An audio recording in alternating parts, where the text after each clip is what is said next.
UFC Atlanta, Kamaru Usman versus Joaquin Buckley just wrapped up in a rather uneventful card towards the end. I do think made up for it in the beginning where there was a lot of finishes, a lot of knockouts, a lot of good prospects coming up too. And then also at the end was a pretty solid main event, at least for me. I'm personally a big fan of Usman, and seeing there's a lot of things that cover that fight. I'm not going to go into too much detail, break it down back at the end of this video, but seeing Kamaru Usman put on not only a vintage Usman performance, a vintage title contender Usman performance. That's not what I expected. Not necessarily because I thought he couldn't, but because I always assumed he didn't wrestle these guys like Jorge, people like that, and really strike with him just because his knees were so bad and he didn't want to get injuring them or, jiu-jitsu or whatever, which I get. And maybe it's just because Joaquin Buckley's takedown defense is not as good as we saw it, which he did get taken down a couple of times by Colby, but it still felt like while Usman is much more physically stronger than Colby, he's not necessarily, his knees have kind of made up that difference, to say. But before we get into that, let's break down the whole card, starting from the early prelims, going all the way up to the main event, co-main event, feature fight, all of the above. Starting off with Jamie Lynn Horse versus Vanessa Demopoulos.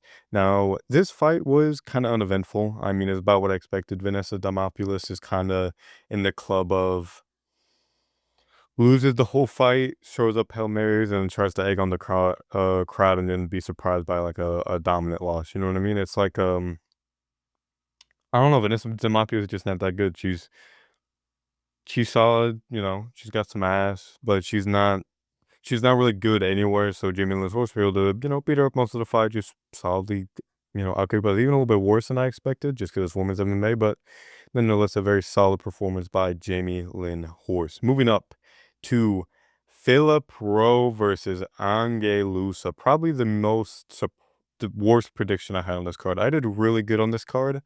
I'm gonna have to double check. I'm pretty sure though I went 10-3 on this card, so I did very solid, but this one was probably my worst prediction. Philip Rowe just kind of fucking manhandled him. Beat the Neil Magny allegations. Give it up for Philip Rowe, man. He really had one of the most vicious knockouts I've ever seen. Not in like oh my god, how powerful, but just like some shit you see in a fucking alley. This is some shit. This is how Batman beats the fuck up out of people, or he beats the shit out of people like fucking Arkham Batman, where you just grab them and just beat it past his fucking head in, bro. Holy shit. It was good to see. I'm a fan of Philip, bro. It's not that I know I kind of shit talk him a lot. I call him a fence holder, discount Neil Magny, this, that, and the other. But I do like Philip, bro. He is fun. He seems like a cool guy. I remember when Hamza was on the rise and he was genuinely calling him out. Now I'm very glad he didn't get that fucking fight. But he nonetheless is similar to Neil Magny, where he's like a likable guy. He's just not, hasn't really put things together, isn't really like too dangerous. But we did see here a great performance by Philip Rowe, just beating the shit out of him and just in a very solid performance. Good to see from Philip Rowe. Moving up the card, Ricky Simone versus Cameron Smotherman. You could really say Ricky Simon smothered the man. Cody Durden versus Jose Ochoa. This was a pretty fucking fun fight. It was a pretty scrappy fight. This is what I'm talking about, where a lot of these early fights were quite scrappy, quite fun, great finishes, very much dog fights. Even the fight above this, Malcolm Wildmaker, wasn't just one-way traffic. It had some back and forth.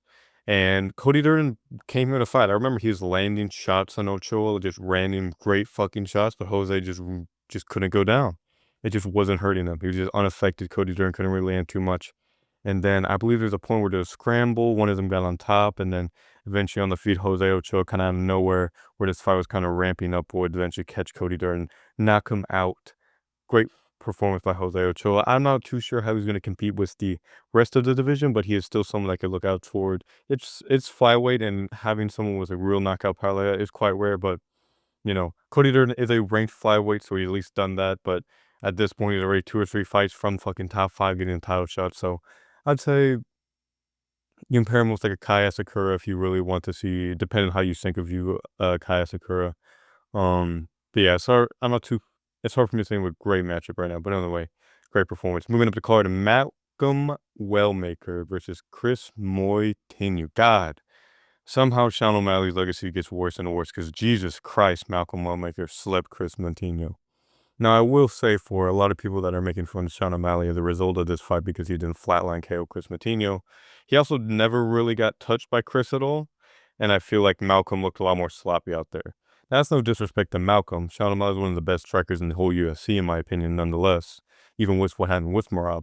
But Malcolm Wellmaker still looked solid, just seemed too powerful. Chris was landing with great shots over the guard. He landed with hard, good countering shots, and you try to just marauder him, try to come forward, try to push him against the fence, try to just cardio fucking. He tried to Chaos Williamson, all right? He tried to turn him into Chaos Williams, but it's just hard with a guy like that. Malcolm Wellmaker, probably the most Alex Pereira left hook I've actually seen in the UFC. I've seen a lot of people like say people have a Pereira left hook or a left hook like Pereira, like I'm pretty sure. I'm probably saying that wrong, but the Korean guy that fought on the last card, Carlos Ulberg, guys like this, who in my opinion don't really have that, but nonetheless, great performance from Malcolm Wellmaker, just taking out, they're kind of feeding them slowly, similar like how they did O'Malley, which is interesting, unlike what they did where they kind of rushed, Payton Talbot a little bit, kind of giving him a little bit two-step of a competition. I wouldn't even mind that fight, him versus Payton Talbot, but they may try and keep these two prospects kind of separated for now and see what they can get out of Payton Talbot while he's young. And while also Malcolm Wellmaker is 32, so we just kind of need to move on to the divisions, hopefully, so giving him some higher level competition. Nonetheless, moving on. Jesus fucking Christ, I'm pissed I got this pick right. Michael Chiesa, this is the worst fight of the card. Period. And Ricky Simone had a boring ass fight too. That's why I didn't say shit about it. Boring as fuck. Jesus Christ. I'm not ass. I don't know. Cut them both. Get the fuck rid of them. Tony Ferguson literally gets dog walked by both somehow. And that's. God, fuck. Headlining the preliminary card, Paul Craig head kick KOs Rodolfo Bellato. I mean, really, he knocked him out twice. He knocked him out. He woke up, talked to the ref, knocked out again, got up, and saw a paralysis demon. Holy shit. Paul Craig gave that man ancient fucking ancestors of a warring like fucking Vikings or whatever you call them in Scotland, invading his fucking village and house, his fucking favela in Brazil, bro. He fucking Conor McGregor then was that fucking kick, that kick from the bottom, bro. Holy shit. Before that, it was pretty boring. Paul Craig was doing better than I thought. He was getting tagged here and there, but he didn't get rocked too much.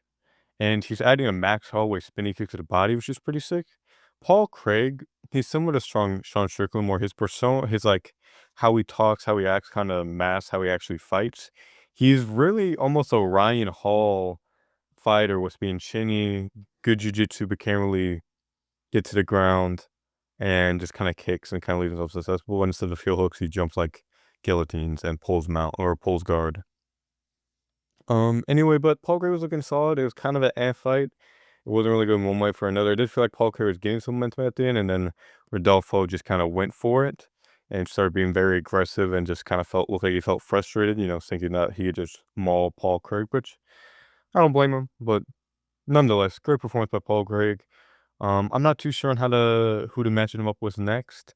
Um, you could do a Joe Pyfer if you wanted to just fucking murk him, or if you wanted kind of to have Joe Pyfer kind of replace Bo Nickel a little bit. But I think I'm just kind of, I don't know. There's a couple guys you can think of that you can give Paul Craig, depending on what you want to do. Maybe you could do a Bruno Silva. I'm not too sure, especially depending on if he's gonna stay a light heavyweight or drop back down the middleweight. Going on to the main card.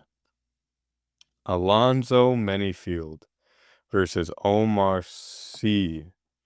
Holy fuck, this shit was ass, bro. Alonzo Menifield looked better than I expected. I mean, I expected him to be waxed like more like a fucking rhino, but he seemed, better. Kind of went on the outside, kind of similar to a Buckley and Cody Garbrandt of like being on the outside, throwing big combos, being athletic, being dynamic, but going against opponents just not that great. Yeah, there's not really too much to say about this fight. Yeah. Same thing with this one. This is kind of that boring part of the card where all the fights kind of just blended to fucking get it, bro. First off, Brundage, that did not look like Cody Brundage. When that motherfucker walked in the cage, I thought he literally, his opponent pulled out and they brought someone new in. Holy shit, he looked like Shadow the Hedgehog. Holy fuck, bro. This was actually a very dog shit fight until the end of, I'm pretty sure it was the second round, where Cody Brundage just started swinging, going crazy. And then this would lead to, or it was the third round, actually, would have been the third round. But started going crazy, started just saying fuck it, went forward in a very boring fight before that, where he was kind of get outpointed here and there. Um, and then eventually just came forward, and then Mansour looked like he landed a knee at first, but then on replay, it looked like he got elbowed in the head, or not elbowed in the head, he got headbutted.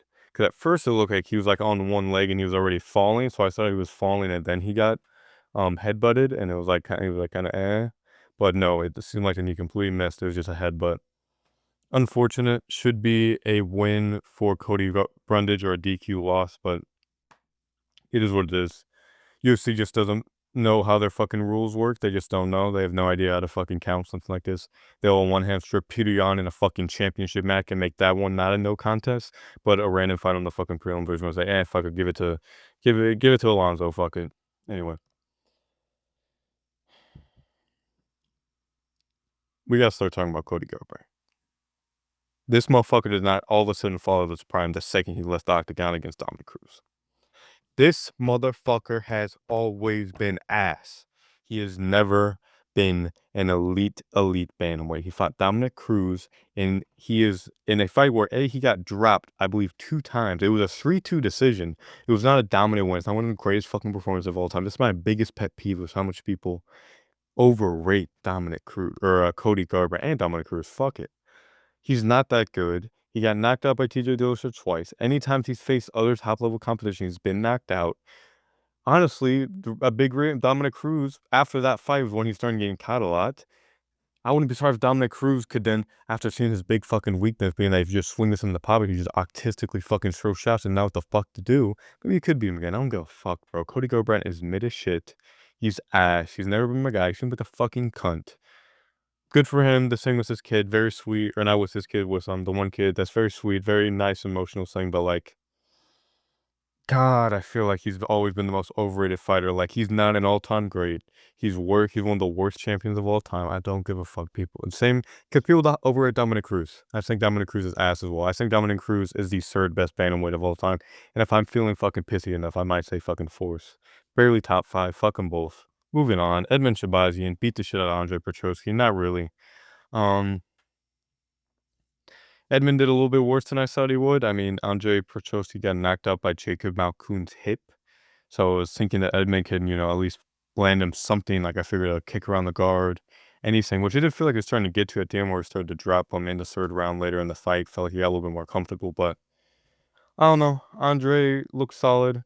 Edmund had much better, he felt like he adapted throughout the fight.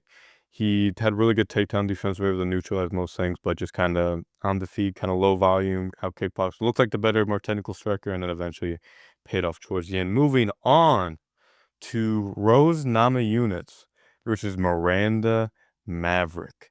Would you believe Rose has fought like 4 times in the last like 2 years? Like, I feel like there was a big stretch before she fought, I believe it was Wei Li, in a rematch where she just didn't fight a lot. Maybe I'm wrong. Maybe the days say otherwise.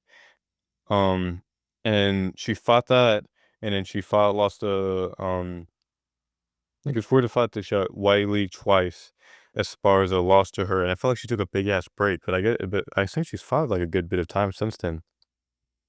Anyway, this is a solid performance. Kind of picked up a lot more towards the end. You're kind of seeing that where certain strikers, very I won't say old school in the sense of like you kind of forget how old these kind of fighter are. Even Usman, which I'll talk about in the main event, you kind of figure out they almost feel like one gimmick of the game, which was like Rose was kind of the in and out movement and just having somewhat decent boxing. It felt like just having like basic fundamentals was enough to like just completely revolutionize striking, where it's kind of evolved a lot since then. You kind of see that where also Rose and Usman are obviously, at least to some extent trained in the same gym. So anyway, solid performance. she did get taken down, get out muscled. It doesn't give me a lot of confidence. It feels like she's still somewhat weak, even dropping back down. I wouldn't mind eventually seeing her fight Whaley because Whaley doesn't have a lot of options, and by the time she fights Shevchenko, win or lose, I wouldn't mind if Namajunas just gets a random fight, gets a step up in competition, and fights her. That'd be interesting to see, but no, that's good performance, solid, really slick. Where she dropped her was the hook and weaved the other hand. Kind of see there was Rose. She was kind of very for most of the fight, but you have a couple interesting, very good, very technical shots. She was that type of sniper style. Anyway, moving on to the main event. Kamaru Usman. I don't give a fuck. Give it up for my boy. I know it was boring. I know. It was basic Usman. Stunk it up again. 70% Usman. Fucking the One of my favorite Usman move. My favorite Usman move was when he's walking, he just like reaches down for your leg, and half the time he doesn't. And the one time he grabs it, how fucking surprised his opponents are. When he does that, I love it. He did it in Leon Edwards, first he did it to Jorge too, did it Buckley, when he just reaches down, touches, and randomly just picks him up. Usman looked good, man. His striking looked outdated. Doesn't feel to have the same movement. It felt like his striking almost peaked against Burns. It's hard to say because sometimes people fight guys that stylistically match up well with them, and it kind of shows their style off a lot. Same thing with Israel Adesanya with Paulo Costa. It almost feels like I felt like he dropped off, but it could just be the opponent. But still, it felt like I don't know. Buckley's still really good. I don't think Buckley's stock dropped too much. You even saw in the fifth round, he's starting to almost adapt a little bit, really starting to show that explosive takedown defense.